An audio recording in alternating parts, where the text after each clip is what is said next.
Olá, meus amigos, minhas amigas ligados aqui no canal do Gol. Estamos chegando com o Gol no Mercado, o seu programa que atualiza as principais negociações que acontecem no futebol do Brasil e no mundo. E durante o período do Mundial de Clubes, o mercado dá uma arrefecida aqui, né? Tem time europeu se preparando também para a próxima temporada, mas é um momento um pouquinho mais calmo e hoje vamos olhar mais para o mercado interno, porque os times brasileiros, em sua maioria, estão de folga, né? Os times da elite estão dando um descanso antes de retomarem os trabalhos, pensando na metade final do Campeonato Brasileiro, mas alguns times podem aparecer com caras diferentes, com algumas mudanças aqui, e a gente vai começar falando do São Paulo. São Paulo que pode ter um novo treinador. Esta segunda-feira, dia 16 de junho, parece ser um dia decisivo para a continuidade ou não do trabalho de Luiz Zubeldia, o treinador do São Paulo, que foi descartada a hipótese dele ser demitido depois da derrota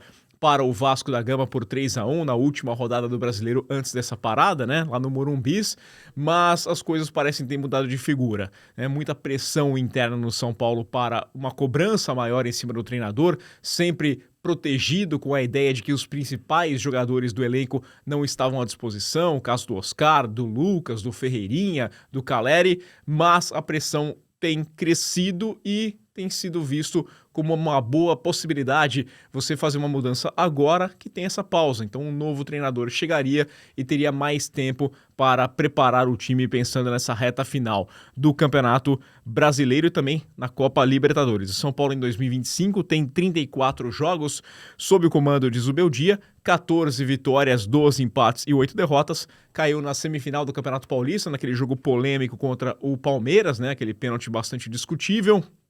Tem uma vida tranquila na Copa Libertadores até aqui, chegou à fase oitavas de final com a segunda melhor campanha da primeira fase e no Brasileirão tem oscilado bastante, é o atual 14º colocado, são apenas 12 pontos conquistados em 12 rodadas. O que acontece? Vai ser discutida uma rescisão amigável, isso porque o Zubeldia tem uma multa rescisória na casa dos 3 milhões de reais e o São Paulo, com condições financeiras ruins, pensaria de uma forma de amenizar essa saída do treinador. O treinador que já chegou a colocar o cargo à disposição em outros momentos, mas sempre recebeu um apoio da diretoria para seguir trabalhando no São Paulo. O nome cotado para ser o substituto é o de Hernan Crespo, que já passou pelo São Paulo em 2021, foi campeão paulista com o tricolor e está desempregado desde que deixou a equipe do Al Ain, dos Emirados Árabes, no final do ano passado.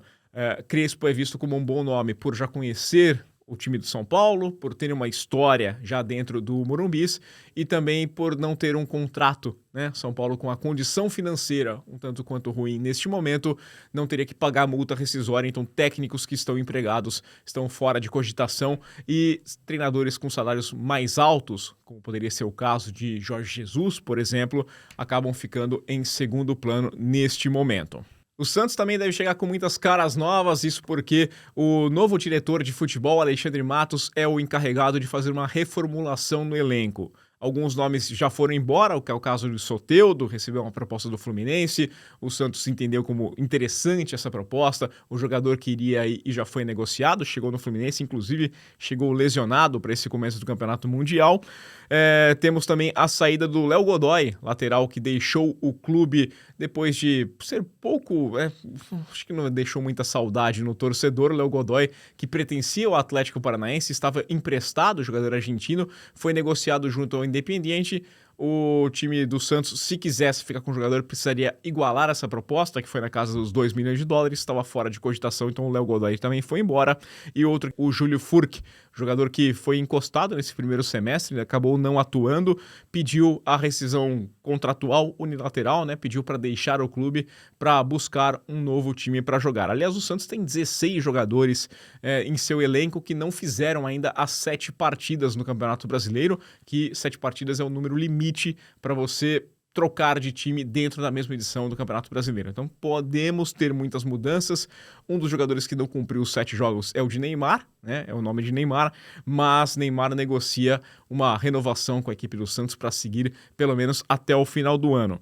Um nome que já cumpriu esses 7 jogos, não pode ser negociado no mercado interno, mas tem interesse do futebol do exterior, é do Gabriel Brazão, alvo de especulações de times como o Torino, como o Porto de Portugal, como o Galatasaray e até o Chelsea apareceu como um dos times interessados. O Santos não tem interesse em negociar o goleiro, entende que é importante seguir com o Gabriel Brazão pelo menos até o final da temporada, mas definiu um valor mínimo para fazer um negócio. Seria na casa dos 20 milhões de euros, algo em torno de 128 milhões de reais. Aí o Santos toparia negociar, o Santos que detém 60% dos direitos do jogador, e aí entende que é um valor que, né, vale a pena e o negócio poderia ser levado adiante, mas até o momento não existe nada de concreto, nenhuma proposta de fato chegou à mesa do Santos.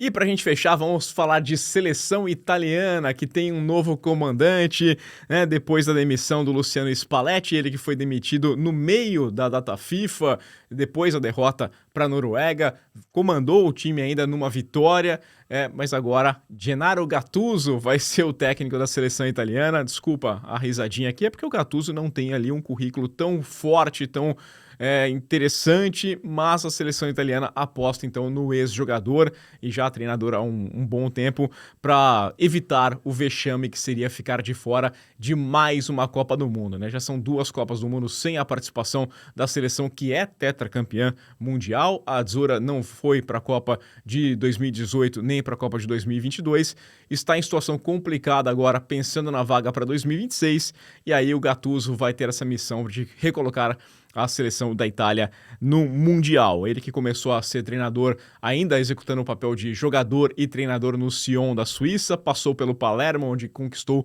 uma segunda divisão italiana, depois rodou bastante, chegou a passar pela equipe do Pisa, comandou o time do Milan por um período, foi técnico também do Napoli, campeão da Copa da Itália com o Napoli e agora chega com essa missão ingrata. Difícil acreditar o que vem pela frente aí com o Gattuso na seleção da Itália.